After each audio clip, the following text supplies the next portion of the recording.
دیکھیں، اللہ سبحانہ و تعالیٰ جب کسی چیز کے بارے میں منع کرتے ہیں یا کسی چیز کے بارے میں ترغیب دیتے ہیں تو اللہ کی سنت یہ ہے کہ اللہ نے جس راستے سے منع کیا ہے ہم یہ دیکھتے ہیں کہ اس راستے میں انسان کے لیے اور زیادہ ٹیمپٹیشن رکھی جاتی ہے،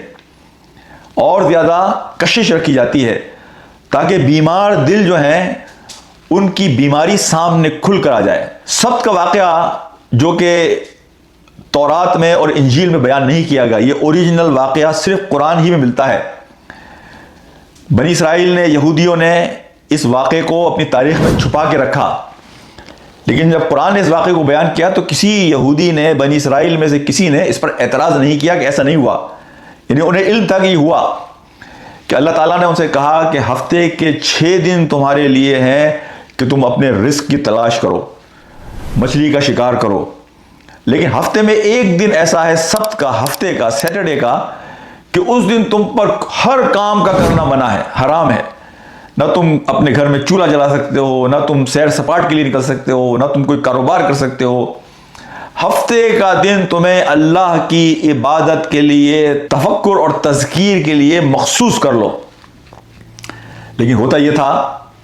کہ ہفتے کے 6 دن مچھلیاں نہیں آتی تھیں پانی میں، بہت کم آتی تھیں، لیکن سبت کے دن مچھلیاں انہیں دعوت دے رہی ہوتی تھیں گناہ کی، کہ آؤ ہمیں پکڑو، اس لیے کہ وہ بڑی تعداد میں آ جاتی تھیں۔ یہ اللہ کی طرف سے ان کے لیے آزمائش تھی۔ لیکن جو بیمار ذہن، بیمار دل تھے، وہ اس ٹیمپٹیشن میں اپنے آپ پر قابو نہ رکھ سکے۔ تو اس پورے واقعے کی تفصیل تو میں یہاں نہیں بیان کروں گا، لیکن میں یہ بات آپ کو بتاتا ہوں کہ دیکھیں، اللہ آپ کے سامنے 2 راستے رکھتا ہے، ایک وہ ہے جو اللہ کی رضا کا راستہ ہے، ایک اللہ کی نافرمانی کا اور ناراضگی کا راستہ ہے۔ اب وہ لوگ کہ جو اللہ کی رضا کے راستے کو شروع سے اختیار کر لیتے ہیں، وہ بظاہر مشکل لگ رہا ہوتا ہے، اس میں انسان کو سہولتیں کم نظر آ رہی ہوتی ہیں، اپرچونٹیز کم نظر آ رہی ہوتی ہیں، مال کم نظر آ رہا ہوتا ہے،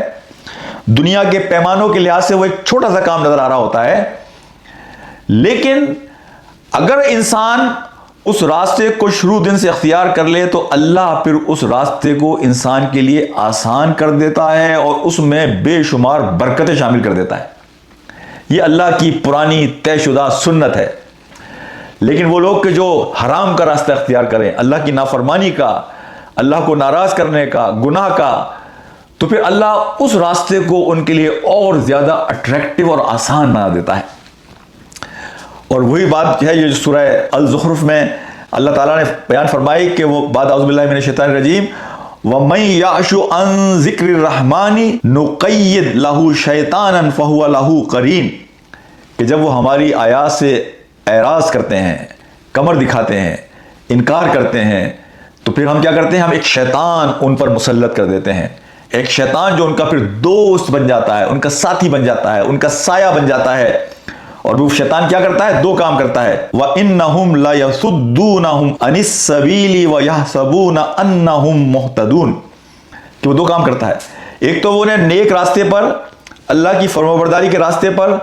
حق کے راستے پر، سچ کے راستے پر جانے نہیں دیتا، اور دوسرا جس غلط راستے پہ وہ چل رہے ہوتے ہیں وہ اسے انہیں اور خوبصورت بنا دیتا ہے اور انہیں اطمینان دلا دیتا ہے کہ تم ہی صحیح راستے پر ہو، تم جو کر رہے ہو یہی ٹھیک ہے۔ دیکھیں، جو اللہ کی نافرمانی کا راستہ اختیار کرتے ہیں، اللہ کی ایک اور بڑی پرانی سنت ہے جو اللہ سبحانہ و تعالیٰ بار بار قرآن میں بھی ہمیں بتاتے ہیں، کہ اللہ سبحانہ و تعالیٰ پھر انہیں اس برے کام کو کرنے کی اور زیادہ اپرچونٹیز دیتا ہے تاکہ ان کے دل میں کوئی حسرت نہ رہ جائے،